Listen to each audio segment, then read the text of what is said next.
사무엘하 3장 22절에서 30절까지 말씀입니다. 우리가 지난주에 말씀은 아브넬과 다윗의 언약 관계가 체결되는 어떻게 보면 기쁜 날이었습니다. 아브넬의 입장에서도 다윗의 입장에서도 북이스라엘과 남유다가 하나가 되는 그런 시발점이 될 만한 그 초석이 놓여지는 그런 귀한 날이었습니다. 아브넬은 더 이상 북이스라엘의 이스보셋을 섬길 수 없이 이젠 다윗에게 점점 강해지는 다윗에게 붙을 수밖에 없는 그런 처지에 있으므로 아브넬은 이스라엘의 장로들과 또 베냐민 지파들을 설득하며 북이스라엘을 다윗에게 맡기기로 작정하고 또 다윗은 이참에 확실한 자신의 어떤 입지를 구축하기 위해서 북이스라엘을 함께 통합하는 그 과정 속에서 자신의 첫 번째 아내이자 또 사울의 딸이었던 미가를 데려오는 조건으로 이렇게 정상적으로 이제는 내가 북이스라엘과 남유다를 통치하는 왕으로 서고자 하는 그런 다윗의 입장도 우리가 볼 수 있었습니다. 그래서 아브넬의 입장과 다윗의 입장도 이게 하나가 되는 이 과정 속에서 지난주에 다윗이 이런 아브넬에게 잔치를 베풀고 그리고 앞으로 너의 모든 안전을 보장하겠다고 해서 평안히 가라 해서 21절에 그가 평안히 가니라 했습니다. 다윗은 한편으로는 걱정이 되었었던 것 같습니다.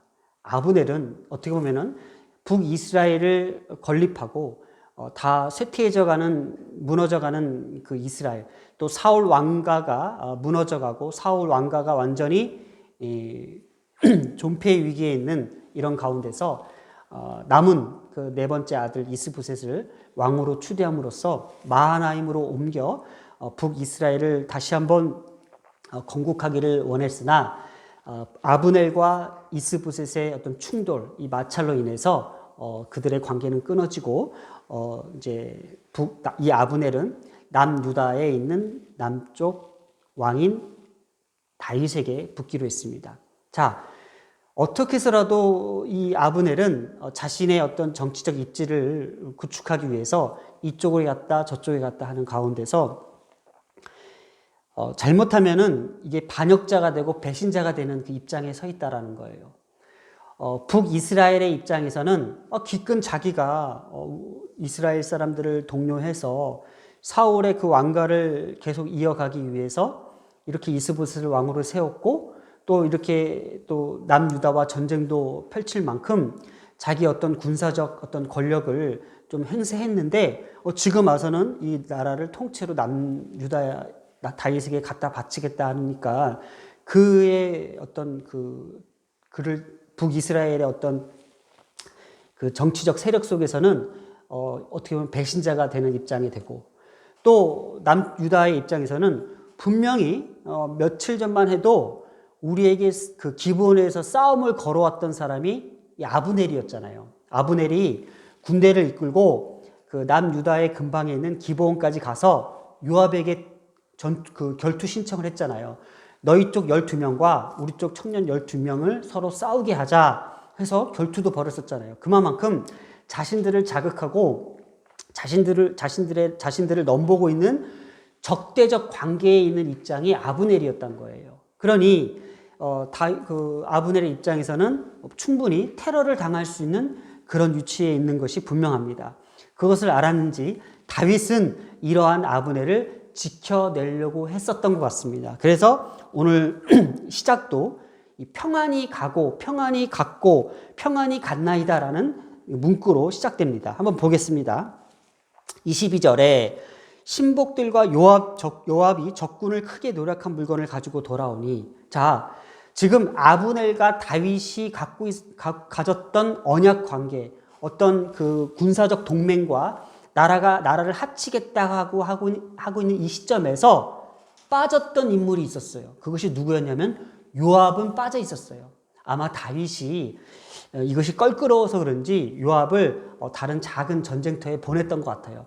저기 좀 처리하고 와. 왜냐면 요압이 다윗의 군 신복이자 군 사령관이고 군 장관이었기 때문에 이제 요압이랑 요압의 어떤 군사들을 붙여서 거기 좀 정리 좀 하고 와 시켰던 것 같아요. 왜냐? 지금 아브넬과 이 다윗의 어떤 언약적 관계에서 방해가 될 요소가 있지 않았나라는 추측을 해볼 수 있었던 것 같아요. 왜냐? 지금 모든 것이 잘 체결된 후에 22절에 딱 요압이 등장합니다. 그것이 바로 다윗의 신복들, 그러니까 다윗이 꾸리고 있는 군사들이죠. 요압이 적군을 치고 노력한 물건을 가지고 돌아왔습니다. 자, 요압은 지금 아주 기세등등할 거예요. 다윗의 명령에 따라서 지금 전쟁에 이기고 왔어요. 자, 그런데 아브넬은 이미 보냄을 받아 평안히 받고 했어요. 평안히 갔고 다윗이 아브넬에 가는 길에 안전을 보장하기 위해서 어떤 그 경호를 좀 붙여줬던 것 같아요. 그리고 다윗과 함께 헤브론에 있지 아니한 때라. 자, 이미 헤브론에서 언약을 체결하고 아브넬은 다윗을 떠나 헤브론을 떠나 지금 멀리 간 상황이 있었던 것 같아요. 자, 그런데 23절에 요압과 함께한 군사가 돌아올 때에 어떤 한 사람이 요압에게 이 사실들을 얘기합니다.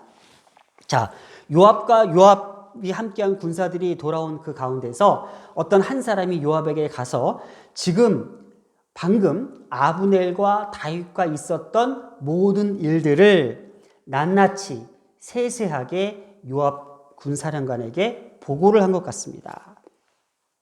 그랬더니 넬의 아들 아브넬이 왕에게 왔더니와, 그러니까 그 아브넬에 대해서 아주 자세하게 설명하는 부분이 넬의 아들이라고 그랬어요. 이 넬의 아들이라는 것은 북이스라엘의 주요 인물이었어요. 핵심 인물이었어요. 그 아들이 왔다 갔다라는 것을 자극합니다, 지금. 자, 이렇게 했더니 다윗에게 왕이 보내매 그가 평안히 갔나이다 또 얘기합니다. 그가 아무 일 없이 다윗 왕을 만났다가 정말 아무 일 없이 이렇게 평안히 돌려보냈다라는 거예요. 요압의 입장에서는요, 이 아브넬은 적군입니다. 적대적 관계에 있습니다. 분명히 자신들을 자극하고 기본에서 전투를 신청하고 남유다를 넘보았던 그 사실 앞에서 지금 또 뭐가 있죠?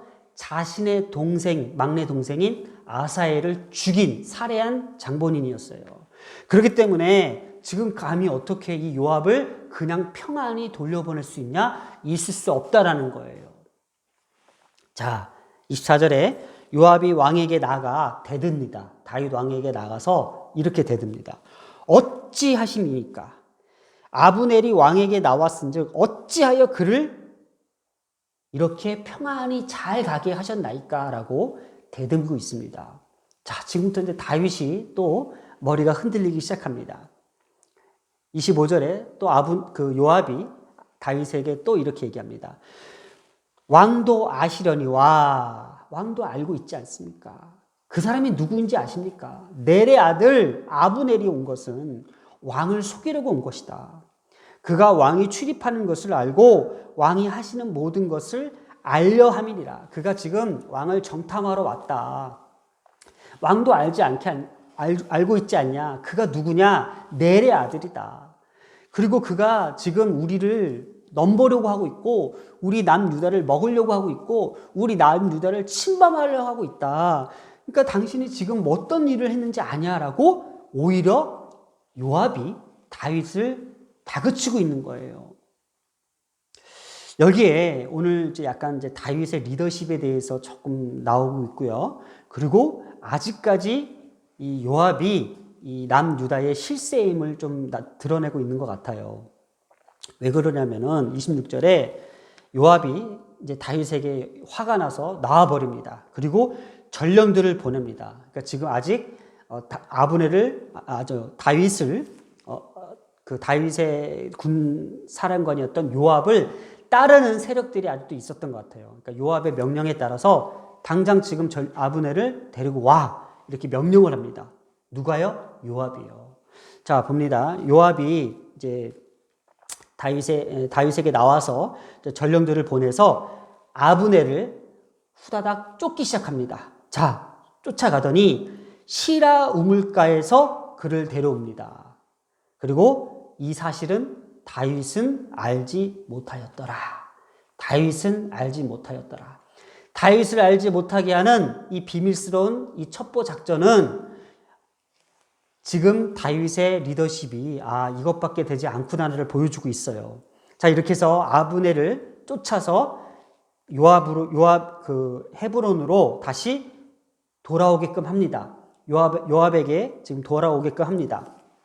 27절에 아브넬이 헤브론으로 돌아오매 요압이 더불어 조용히 말하려는 듯이 그를 데리고 성문 안으로 들어가, 이렇게 얘기합니다. 자, 이게 어떤 상황이냐면은 다윗은 지금 알지 못하는 상황이고요.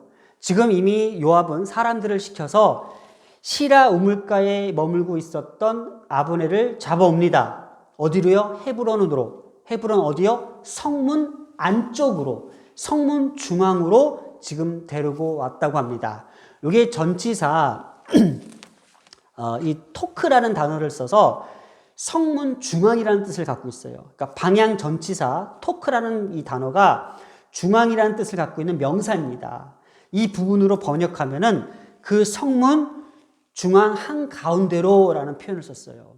그런데 이 헤브론 이 성문 중앙 안쪽은 어디를 뜻하고 있냐면은 여호수아 21장 13절에도 드러났듯이 살인자, 억울함에 누명을 쓴 자, 그리고 도피자, 도망자들을 도피성으로 알리는, 그들을 피할 수 있게끔 보호해 주는 곳이 이 헤브론 성문 안쪽이었어요. 자, 지금 아브넬이 거기에 해당되는 인물이에요. 한번 되돌아 볼게요. 사무엘하 2장에서 보면은 아브넬이 자신의 어떤 권력을 좀 과시하기 위해서 남쪽 유다로 가서 기브온 쪽으로 가서 요압을 자극합니다. 그리고 너희 청년 12명과 우리 청년 12명을 싸우게 하자 하고 붙었으나 이쪽 요압 쪽 일행들이 이 아브넬 북쪽 일행들을 제압함으로써 아브넬은 패배하여 자신의 원래 그 마하나임으로 돌아가는 중에 이 요압이 첫째고 둘째가 아비새고 셋째가 아사헬인데, 이 막내였던 어린 아사헬은 그 전쟁에 참여하진 않았어요.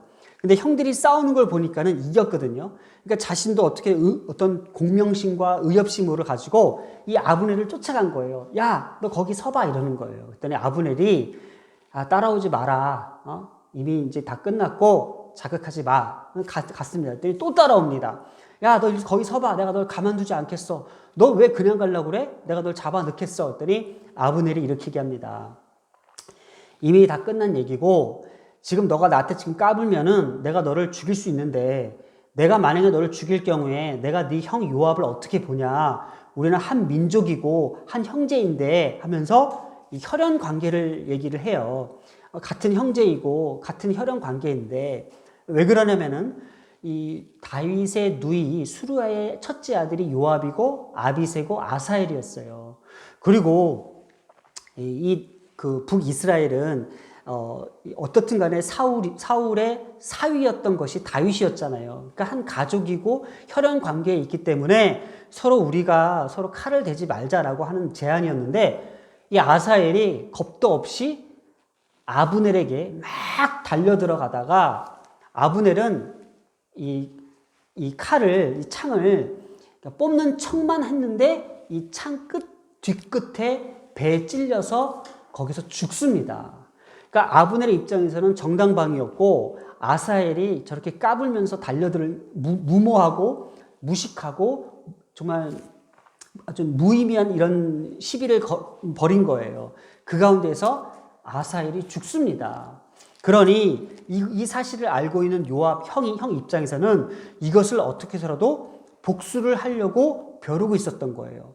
그런데 지금 자기가 전쟁에 나간 그 사이에 다윗을 찾아왔었고, 다윗을 찾아와서 아무 일 없듯이 오히려 갔다라는 그 사실이 너무나도 화가 난 거예요. 그래서 다시 한번 그 아브넬을 헤브론 성문 안쪽으로 지금 데려온 상황인 거예요. 자, 그러면은 성경에서 의미하고 있는 이 헤브론 성문 안쪽은 어떤 곳이에요?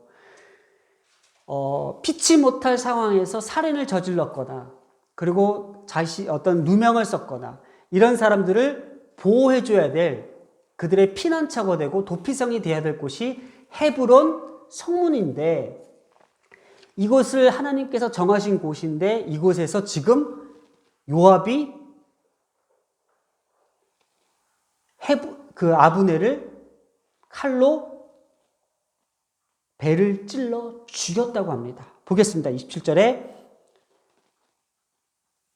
성문 안쪽으로 들어가 거기서 배를 찔러 죽이니 이는 자기 동생 아사엘의 피로 말미암이라.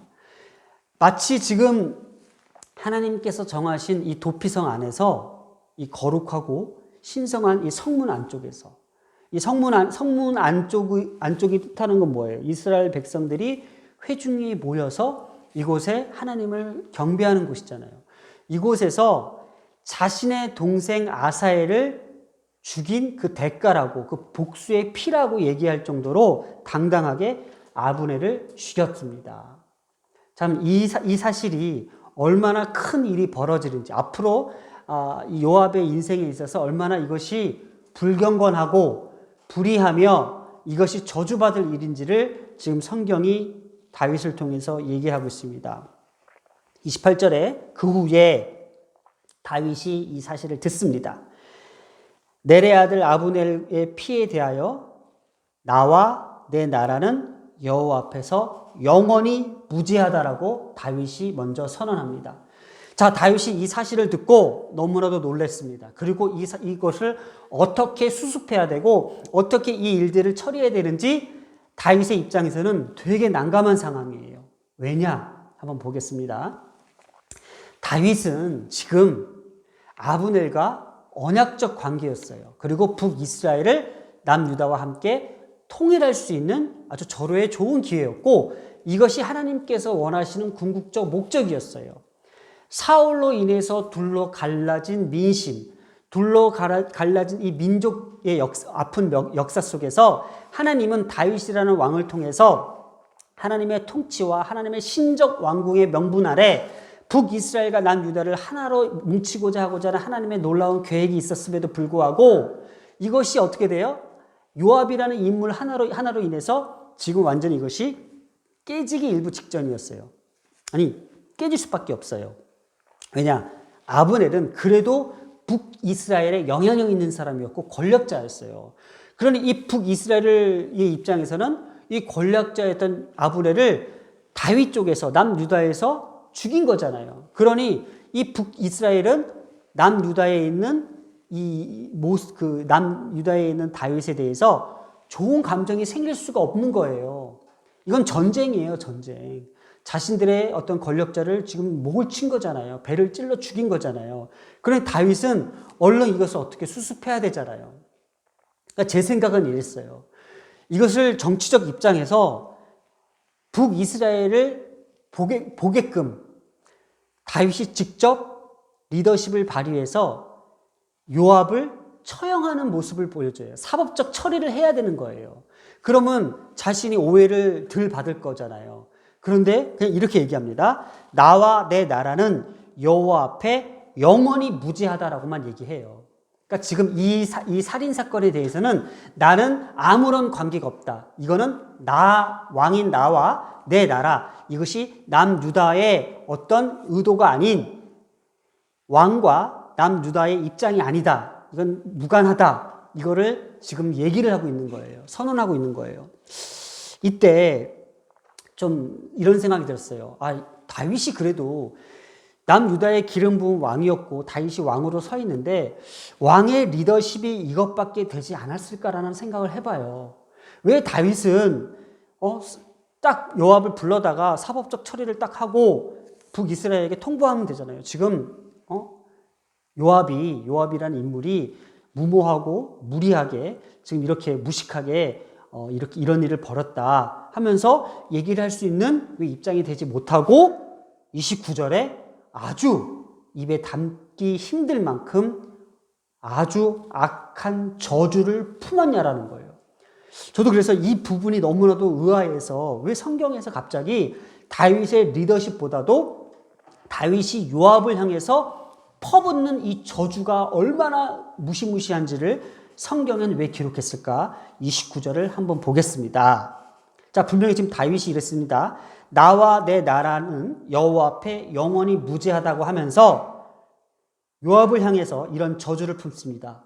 다윗이 제가 요압의 머리와 그의 아버지의 온 집으로 돌아갈지어다. 자, 지금 다윗이 자신의 죄와는 무관하다고 얘기했고 그것을 요압의 집안과 요압의 아버지에게 지금 퍼붓고 있습니다. 요압의 머리와 그의 아버지의 온 집으로 돌아갈지어다. 또 요압의 집에서 백탑병자나 나병 환자나 지팡이를 의지하는 자나, 이 백탑병자나 나병 환자는 어떤 의미예요? 전염병이에요. 피부가 썩어 들어가는 바이러스성 전염병들, 그리고 지팡이를 의지하는 자나, 불구죠, 장애자죠. 그 다음에 칼에 죽는 자나 양식이 떨어지는 자가 끊어지지 아니할지로다 합니다. 무시무시하죠. 다시 볼까요? 요압의 머리와 그의 아버지의 온 집으로 돌아갈지어다.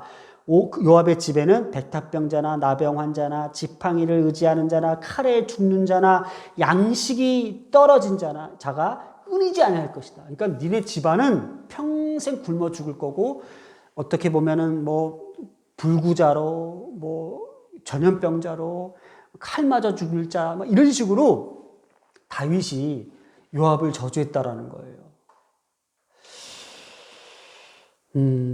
그리고 30절에는 그냥 요압과 그의 동생 아비새, 그러니까 요압 혼자 한 게 아니라 둘째 동생 아비새가 함께 아브넬을 죽인 것은 기브온 전쟁이 사무엘하 2장 14절에 있었던 것 한번 보겠습니다. 사무엘하 2장 14절에 아브넬이 요압에게 이르되 원하건대 청년들에게 일어나서 우리 앞에서 겨루게 하자 이렇게 하면서 둘이 먼저 이렇게 싸움을 걸어왔어요. 아브넬이. 자, 그러면 이 사건의 시작은 이렇게 됐어요. 아브넬이 먼저 요압에게 싸움을 걸어왔고 요압이 아브넬을 이기자 아브넬은 돌아가고 있었을 때에 요압의 동생 아사엘이 아브넬을 자극하고 아브넬이 창 끝으로 이 아사엘을 죽였고 그래서 이 아사엘이 막내 동생이 죽음으로써 다시 요압은 이 아사엘의 피를 갚기 위해서 아브넬을 죽였습니다. 이 사건이 이렇게 계속 얽히고 설키고 얽히는 가운데서 지금 결국은 피를 본 거예요. 그러니 지금 요압 입장에서도 자기 동생 아사엘을 죽인 까닭이라고 성경은 기록하고 있어요. 그러면 이것은 이 살인 사건에 대해서는 과연 누구의 원인과 결과이며 이 결과와 이 원인 속에서 이런 상관관계가 어떻게 이루어지는지 누구의 어떤 판단이 필요한 것 같아요. 도대체 누가 잘못했으며 이 죽음의 결과는 누구에게로 돌아왔으며 이 관계 속에서 과연 성경은 오늘 우리에게 어떤 것을 가르쳐주고 어떤 것을 보여주고자 하는 거예요.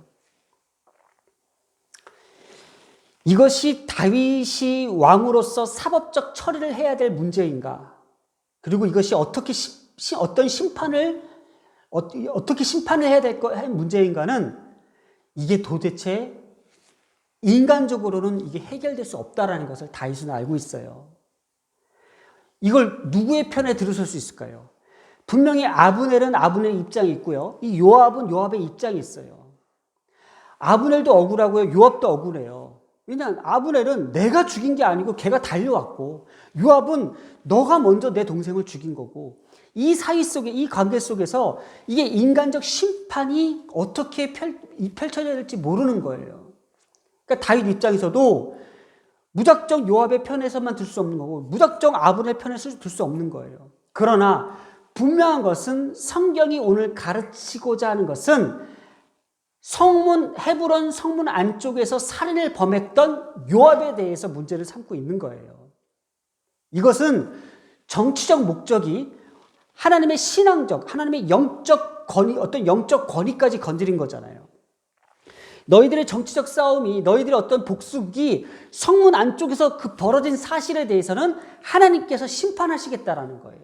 그래서요, 다윗이 나중에 죽을 때에 그 유언이 어떤 유언이 있냐면은 이 요압을 끝까지 추격해서 죽이라고 그 유언을 할 정도로, 그래서 다윗의 아들 솔로몬이 이 요압을 처리합니다. 마지막 후반부에는.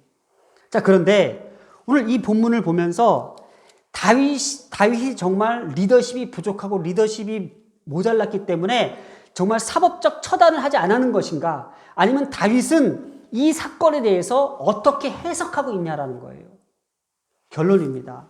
사무엘하 3장 39절 후반부에 들어가면은 그 결론이 나와요. 한번 성경을 찾아보겠습니다. 사무엘하 3장 39절에 있습니다. 3장 39절 제가 읽어드리겠습니다. 다윗이 이래요.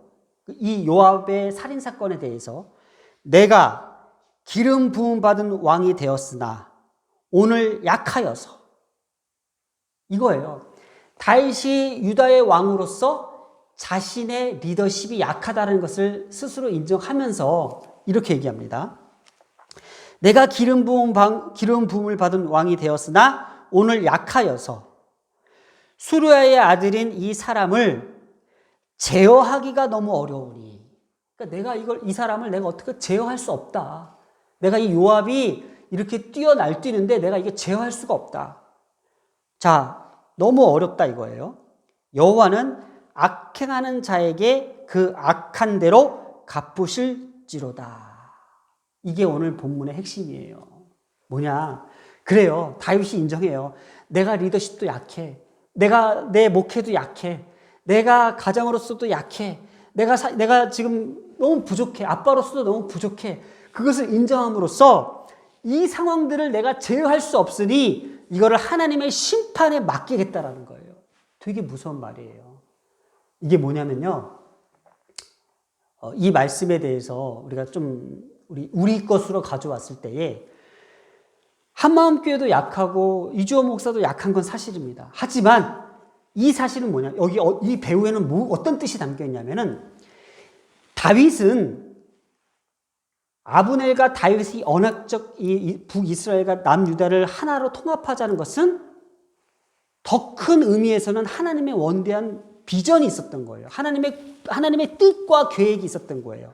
하나님은 이스라엘을 자신의 민족, 자신의 자식들이기 때문에 남과 육이 갈라지는 걸 원치 않으세요. 이걸 하나로 통합해서 다윗이라는 왕을 세워서 통치하길 바라셨던데 이걸 하나님의 뜻이 있었던 거예요. 그것을 망친 사람이 누구예요? 요압이에요. 하나님의 그 광대한 그 계획 앞에서 그것을 깨부시고 그것을 회방한 사람이 요압이었어요. 그러니 다윗은 이것을 제어할 수 없었고 이것은 하나님의 심판에 둔 거예요. 오늘날 하나님의 교회가 세워지는 이 과정 속에서, 하나님의 목회가 세워지는 그 과정 속에서 하나님의 그 광대한 비전이 있고 하나님의 광대한 계획이 있고 목회와 섭리가 있는데 그것을 회방하고 방해하는 그 자체를 용납하지 아니하신다라는 어마어마한 비전이 있는 거예요. 마찬가지입니다. 우리의 가정도 마찬가지예요. 가정 안에서 하나님께서 이루시고자 하는 그 비전이 있고요. 하나님께서 이 가정을 통해서 세우시고자 하는 하나님의 놀라운 섭리가 있는데 그 가정을 파괴하고 가정을 걸려 넘어뜨리고 가정을 회방하는 이 사단적 행위, 이 사단적 행보는 절대로 하나님께서 용납하지 아니하신다라는 거예요. 우리의 자녀들의 인생도 마찬가지예요. 하나님께서 자녀들의 인생 하나하나에 놓으신 놀라운 계획과 그 목적과 섭리 앞에서 그것을 막고 거르고 그것을 회방하는 자들을 하나님은 사단적 요소를 보고 있다는 거예요. 이것은 하나님은 절대로 그냥 넘어가지 않으신다라는 거예요. 이러한 사단적 행위들이 오늘날 우리 가운데에도 있습니다. 교회를 회방하고 목회자를 흔들고 또 자녀들을 자녀들의 삶 속에서 인생 가운데서 학교에서나 가정에서나 자녀들의 인생을 뒤흔들려고 하는 그런 사단적 행위들이 분명히 있어요. 그들을 용납하지 아니하신다라는 것이 성경적 메시지라는 거예요. 그래서 제가 한 주간 동안 앞으로 이제 저희 아이들이 이제 중학교도 가야 되고 보면서 저들이 중학교 학교 생활에서 어떻게 잘 할 수 있을까? 친구들의 관계 속에서 이 험난하고 정말 어지러운 이런 현상 속에서 저렇게 순수하고 착한 아이들이 어떻게 회방당하지 않을까? 해코지 당하지 않을까? 막 걱정하는 가운데에서도 이런 믿음이 생기는 거예요. 그래?